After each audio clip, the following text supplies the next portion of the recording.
রাজদরবার। সম্রাট আকবরের রাজদরবার। আকবর সিংহাসনে বসে আছেন, সামনে একজন সাধারণ মানুষ এবং একজন কৃপণ শেঠ দাঁড়িয়ে আছে। জাহাপনা, আমি ন্যায় বিচার চাই। আমি এই শেঠের কাছ থেকে অনেক টাকা দিয়ে একটি কুয়ো কিনেছি, কিন্তু এখন আমি যখনই পানি তুলতে যাই এই শেঠ আমাকে বাধা দেয়। শেঠজি, ব্যাপার কি? আপনি কুয়ো বিক্রি করার পর কেন তাকে পানি তুলতে দিচ্ছেন না? জাহাপনা, আমি তাকে শুধু কুয়োটি বিক্রি করেছি, কুয়োর ভেতরে থাকা পানি বিক্রি করিনি।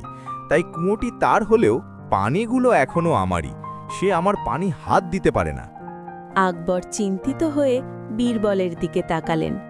বীরবল মৃদু হেসে এগিয়ে এলেন। বীরবল, তুমিই বলো এখন কি করা যায়।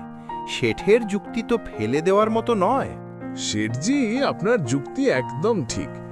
আপনি শুধু কুয়ো বিক্রি করেছেন, পানি নয়, তাই তো?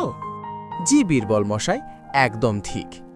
বেশ, তাহলে শুনুন, যেহেতু কুয়োটি এখন এই লোকটির আর পানিগুলো আপনার, সেহেতু আপনি এই মুহূর্তে এই লোকটির কুয়োতে আপনার পানি রাখার কোনো অধিকার রাখেন না। মানে আমি কি করব এখন? হয় আপনি এখনই কুয়ো থেকে আপনার সব পানি খালি করে নিয়ে যান, আর না হয় এই লোকটির কুয়োতে আপনার পানি রাখার জন্য প্রতিদিন তাকে ভাড়া দিন। সিদ্ধান্ত আপনার। ক্ষমা করবেন জাহাপনা, আমি আমার ভুল বুঝতে পেরেছি। সাবাস বীরবল, তোমার বুদ্ধির কোনো তুলনা হয় না।